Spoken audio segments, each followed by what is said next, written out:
এই ছবি এগৰাকীৰ ঘৰত কি ধৰণৰ পৰিস্থিতিৰ সৃষ্টি হয়। এখন ঘৰ নহয়, সমাজৰ প্ৰতিখন ঘৰৰ অৱস্থাই হৈছে এনেকুৱা। চেষ্টা কৰি দেখুৱাবলৈ কিদৰে দেখুৱাব পাৰিছো নাজানো। মানুহ ছোৱালীগৰাকীয়েনো কিদৰে কয় ঘৰখনে আঁকোৱালি লয় বা নলয়। চাওঁ হওক আমাৰ পৰৱৰ্তী দৃশ্য, অৰ্থাৎ পাকৰ নামৰ পৰৱৰ্তী দৃশ্য ঘৰৰ দৃশ্যলৈ।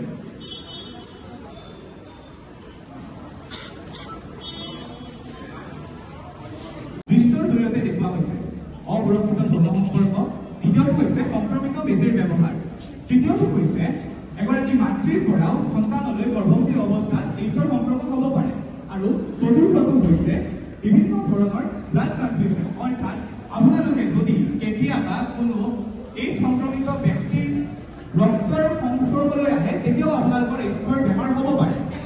এইডছ কোনো ধৰণৰ মহে কামোৰা বা পানী বা মানুহৰ ঘৰলৈ গ'লে সংক্ৰমিত হোৱা বেমাৰ কোনো পক্ষেই নহয়। ই হৈছে মানুহৰ ইতিমধ্যে উল্লেখ কৰা 4টা বিষয়ৰ ভিতৰত যিকোনো এটাৰ জৰিয়তেহে সংক্ৰমিত হোৱা বিষয়।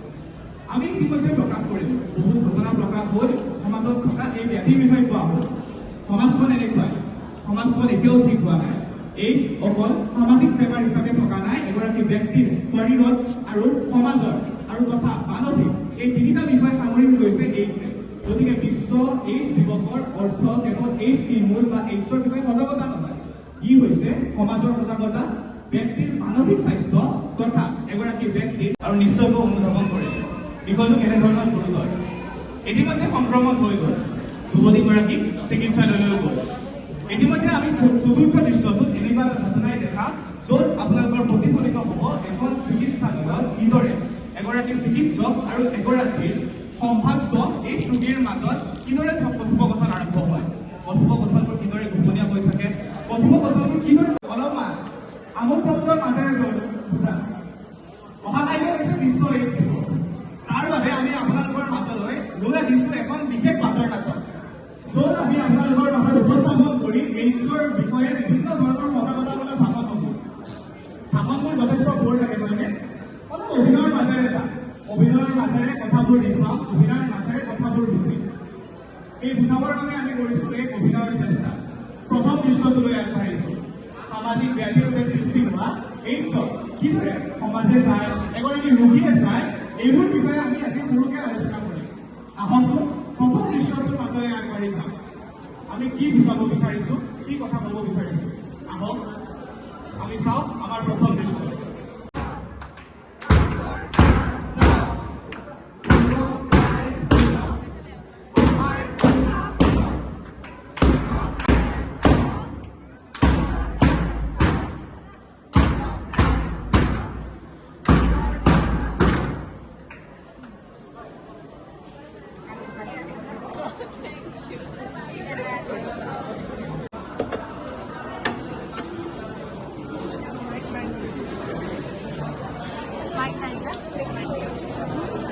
এটা ল'ব ল'ব লোৱা।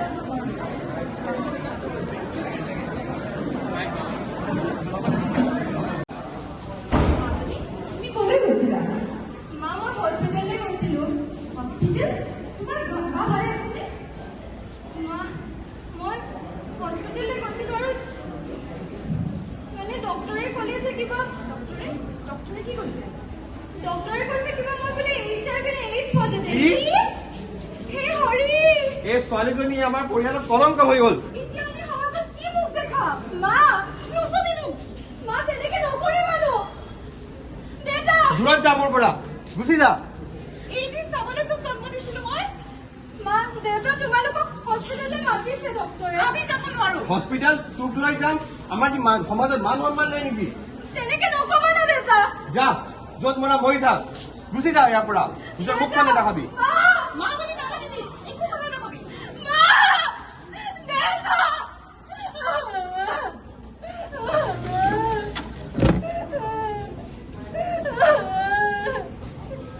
ঐ কিয় কান্দি আছ? ঐ কিয় কান্দি আছ? নুচুবি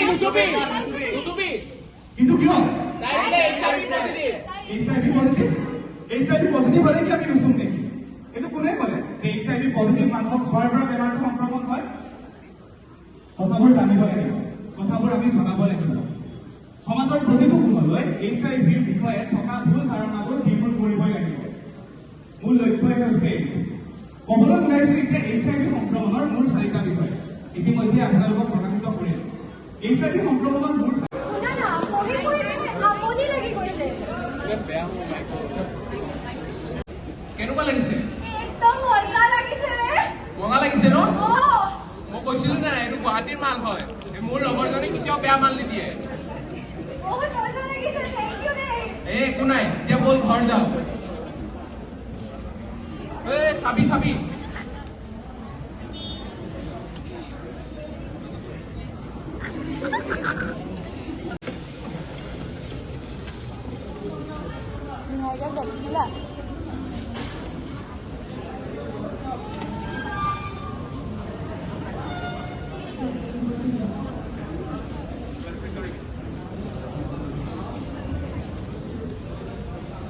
বাইদেউ মোৰ কিবা হৈছে নেকি?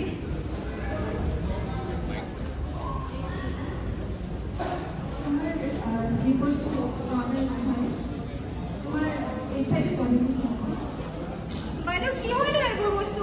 ঘৰতো সুধিলো কোনো নকয়, মাকো সুধিলো মায়েও নকয় একো। তুমি চিন্তা কৰিব নালাগে, এইটো আচলতে ভাইৰেল বেমাৰ হয়। তোমাৰ কেতিয়াবা কণ্ডম ব্যৱহাৰ কৰা বা ব্লাড ট্ৰান্সফিউশ্যন অৰ্থাৎ কোনোবা HIV পেচেণ্টৰ পৰা তুমি যদি ব্লাড লৈছা অথবা চিৰিঞ্জ, কোনোবা HIV পেচেণ্টে ব্যৱহাৰ কৰা চিৰিঞ্জ যদি তুমি ব্যৱহাৰ কৰিছা অথবা তোমাৰ জন্মৰ সময়ত তোমাৰ মাৰ পৰা এই বেমাৰ আহিব পাৰে। তুমি কোৱাচোন তোমাৰ কেতিয়াবা এনেকুৱা হৈছিল? সৰু ছোৱালীয়ে কিদৰে এইডছৰ বিষয়ে সাধাৰণভাৱে বুজোতে এটা পৰিয়ালত কেনেধৰণৰ সমস্যাৰ সৃষ্টি হয়? নে মাক দেউতাকে খোলাখুলিকে ক'ব পাৰে, নে ছোৱালীগৰাকীয়ে ভালদৰে কিবা এটা কথা বুজিব পাৰে? এনেকুৱাই হয় আমাৰ সমাজৰ প্ৰতিটো পৰিয়ালত। সমাজখনে এনেকুৱা, সমাজখন সুধৰোৱাৰ বাবে হৈছে আমাৰ চেষ্টা। দ্বিতীয়টো দৃশ্যলৈ আগবাঢ়িছোঁ। দ্বিতীয়টো দৃশ্যত আমি প্ৰদৰ্শন কৰিম এনেকুৱা এটা দৃশ্য য'ত আপোনালোকে দেখিব যে এই সংক্ৰমণৰ এটা অন্যতম কাৰণ, অৰ্থাৎ বিভিন্ন ধৰণৰ অসুৰক্ষিত যৌন সম্পৰ্ক আৰু সংক্ৰমিত বেজীৰ ব্যৱহাৰ। এতিয়া আমি দ্বিতীয় দৃশ্যটোলৈ আগবাঢ়িছোঁ। দ্বিতীয় দৃশ্যটো চাওক আৰু আমাৰ দ্বিতীয় দৃশ্যৰ মূল লক্ষ্য হৈছে কিদৰে এইডছৰ সংক্ৰমণ হয়। এতিয়া আগবাঢ়িছোঁ আমাৰ বাটৰ নাটক তৃতীয় দৃশ্যটোলৈ।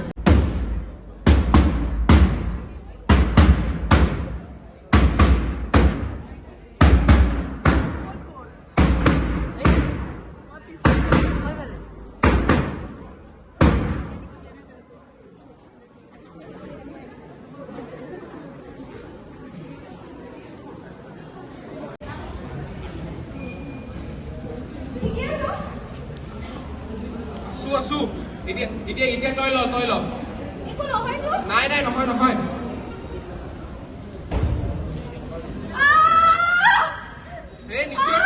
নিশ্চয়বি